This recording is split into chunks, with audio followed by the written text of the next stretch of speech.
In January of 2024, we went to visit Alicia's brother down in Commodore Rivadavia.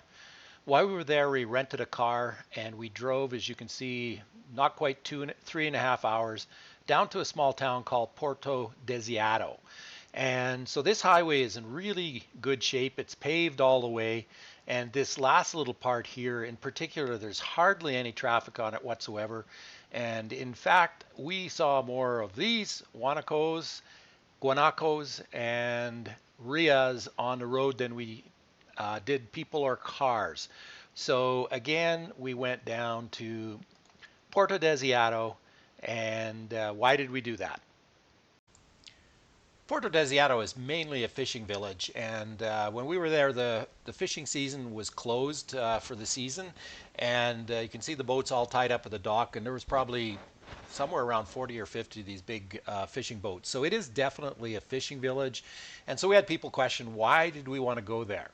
But the reason we went there is we looked online, and so here is the town, and you go up this river Desiado, the estuary, and it's a very unique ecosystem, and all kinds of birds there. 4 types of cormorants, and they nest in these islands up here. And there's a sea lion colony up there. So on day one, we went up the estuary, and it was a really interesting trip. But the really big reason that people go here is from here we went on a small boat.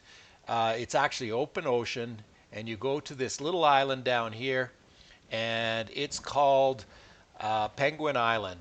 And our guide told us there's 25,000 Magellanic penguins that nest here, but the real prize was the rockhoppers.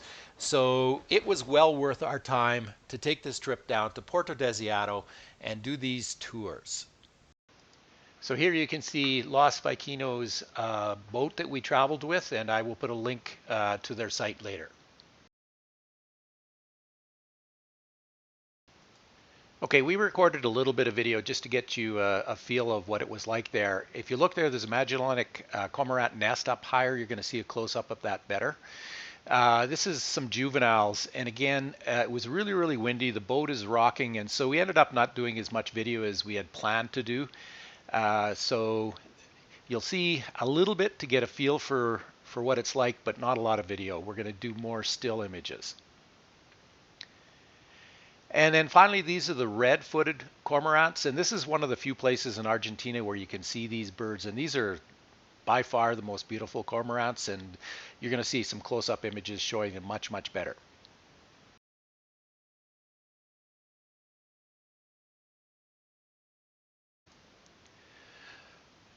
Okay, so when you hear me say wide angle, that was shot with my OM1 with a 12-40 lens on it. I was doing the video and the wide angle shots that day. If you hear close up, my wife was shooting with her Sony A7R4 with the 200 to 600, so she was able to get the close up. So the two of us were working together on this one. So this just kind of shows where the birds, anywhere they can find a spot in the cliff with a little protection, they make a nest. And this was actually the black-faced ibis, and so you can see the nest that she has up there.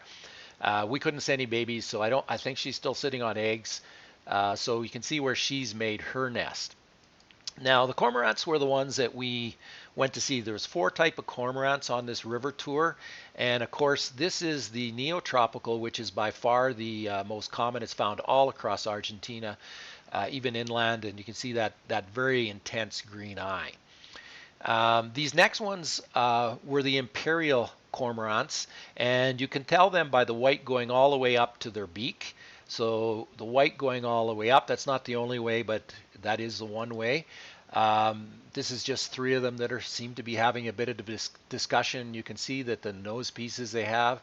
And this one, this was by far our best shot. So this was Alicia's shot with the zoomed in, so close-up image, and you can see the things that they, I don't know what to call them, that they have on their beaks, and a little bluish on their heads. So beauty is in the eye of the beholder, but I think they are beautiful birds.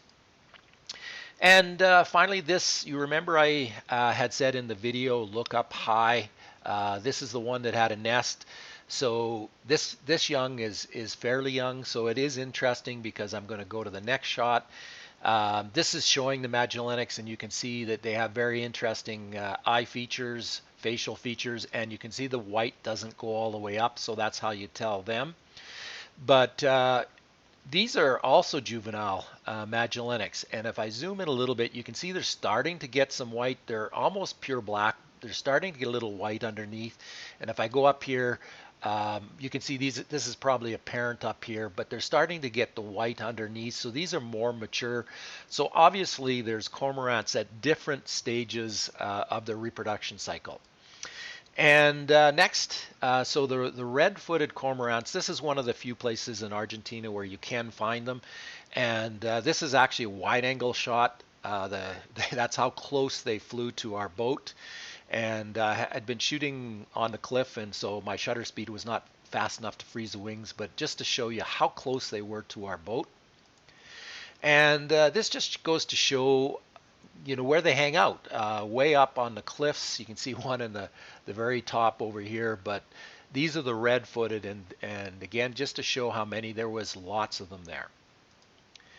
And this is to show whenever you see some poop hanging down the cliff, you know that there's a nest there. If I zoom in here a little bit, you can see that this is getting to be a fairly mature juvenile in there. It's starting to get its color, but it still doesn't have the red around the face yet. So this is how they nest. And in this one, I had to brighten it. It's a little overdone, just so you can see whenever they can find a little crevice where there's a little protection, you're going to find a nest in there. And again, if you want to look for a nest, look for the bird poop, because that's where you're going to find them. And then finally, gone to some close-ups. Again, these are beautiful, beautiful cormorants. And a little bit more of a close-up so that you can see their faces. They have the really most interesting eye rings. So again, very, very beautiful, interesting birds. Now, on this trip again, you saw some video of the sea lions. So this is just showing, again, this is a wide-angle shot. So you can see that all of them on here, this is a little rock that they're sitting on, but right here you can see a baby. They're darker black, and this one's just a little bit, so this is again with a wide angle, but it's cropped a little bit so that you can see the baby's faces in here. And then again, this is with the close-up with the Sony, and you can see the babies there sleeping with their moms. So the sea lions that were there. Now, these are fur seals, so they were also hanging out on that rock on a different side. So there were fur seals there as well. And what was kind of interesting, the boat, we got quite close to the rocks so we can get pictures. And these are wide-angle shots because we were so close. And so these two started to move away. And this one looked like it wanted to jump onto our boat. It came up to the very front and kind of barked at us. And so anyway, we saw sea lions and fur seals on this trip, as well as all those cormorants. We did see other birds as well, but these are the ones that I'm showing here. Okay, in day two, what we really went down to Puerto Desiado was to go to Penguin Island. And you go out here on a relatively small boat. It's about 20 kilometers from Puerto Desiado. You are in open ocean. So you can't go on rough days. They only go on nice weather. We were really lucky with the weather. And although the boat is relatively small, it was surprising how smooth a ride it did give. Now, this is us walking up the island. There's an old lighthouse here and some ruins. That's about all that's there. There's very little. There is no wildlife except for the birds, because you can see the island is very barren. On this day, I took my 12 to 40 on my EM1 Mark II to do video and some wide-angle shots, and I put my 300 f4 on my OM1 because I wanted to be able to get some close-ups. I did not put on a teleconverter because we were getting very close to the species. Now, this path that we're on right here, I'm going to show you some video of the birds coming down, the penguins coming down, and we had to get off the path.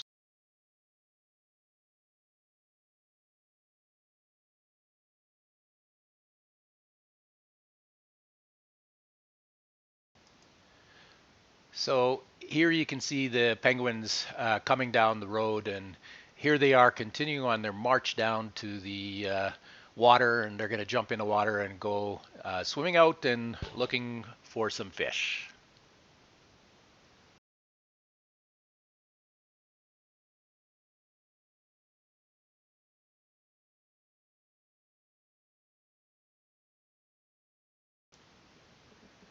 So as the adults were marching down to the sea, there was a ton of penguin babies. You can see that they're getting fairly large already. They're still not like their adult plumage, but this is why I had my 300.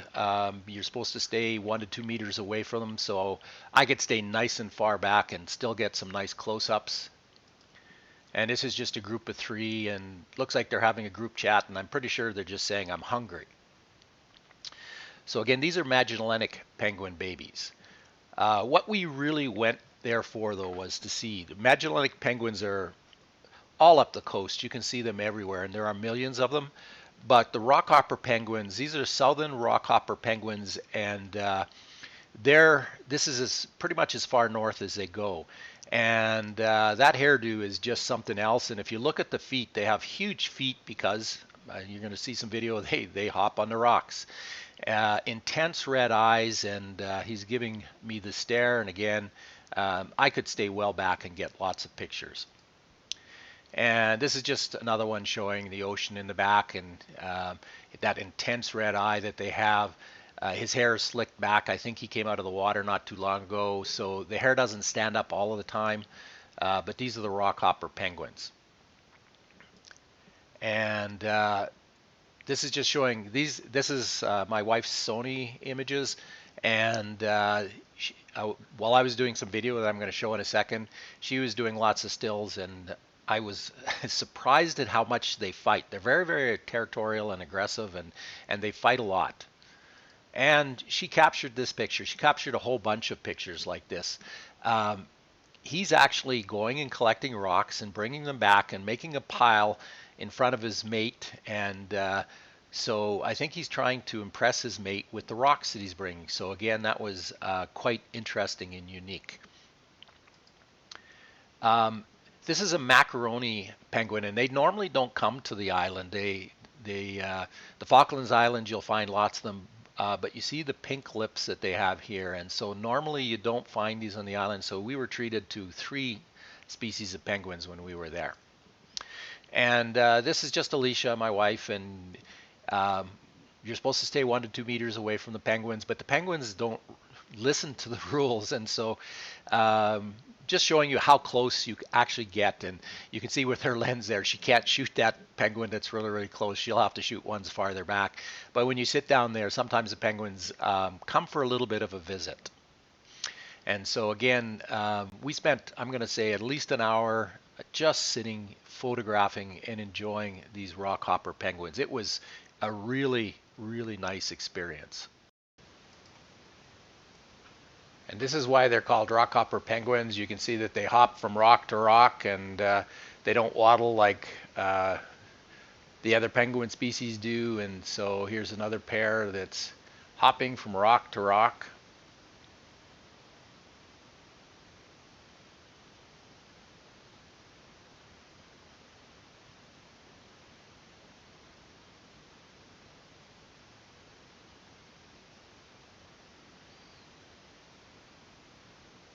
So they like to hop. And of course, here's a group of them. They're hopping, heading down towards the ocean.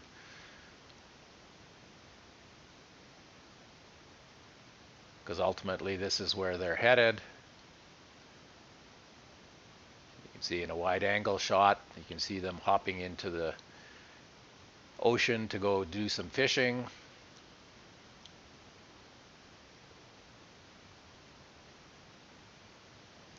Now I just grabbed my OM1 with the 300 lens so I could get a little closer up here, and it was difficult to get by the rocks to see them, but you can see them jumping into the ocean a little bit closer up.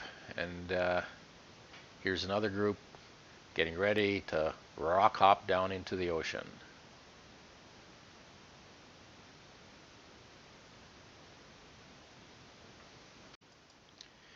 Now on our way back from viewing the Rockhopper penguins, we're walking along the island, and there was a ton of these skuas. This is a brown skua, and it had quite a small baby. Most of the skua babies were quite a bit bigger than this, but this one had a very young baby. Now, the skuas are actually a predator on the penguin babies. They'll actually eat penguin babies. but there's still lots of penguin babies left, so I guess that's just nature for you. But there was a ton of these, and it's a pretty good size bird. This is a southern polar skua, just a skua, just a little bit lighter in color. And again, they were there as well. Now, on our way back, we were kind of walking by a nesting colony of these skuas, and they did not like that very much, and so they were kind of dive bombing us a little bit. Never actually made contact, but they were kind of telling us, we don't like you here. And this is a snowy sheathbill, just to show there was other birds that I'm not showing here, but a very interesting bird. All these ones are only found in these southern islands down here. And this is from the boat shooting back towards land, so we're on a bobbing boat. This is a giant petrel, and he was flying over top of these sea lions. And this is a black-browed albatross that was taking off. There was a number of them. Again, big birds that you only find in some of these south polar type seas down here. And finally, we got a bit of a treat. These are Pearl's dolphins, and there was a pair of them. You can see them splashing in the water. You can see the bottom of the left-hand corner. You can see at the edge of our boat. You can see how close they were. So our captain, he turned the boat off and just let it drift, and so these circled around. It was really tough to get good shots of them because they're moving so fast, and somebody in the boat's just holding out their hand. So again, you can see how close they are to the boat, and the splashing, he's almost splashing us in the boat. A little better shot so you can kind of see, and so he's got white on the belly, black goes around the head. So Pearl's dolphin.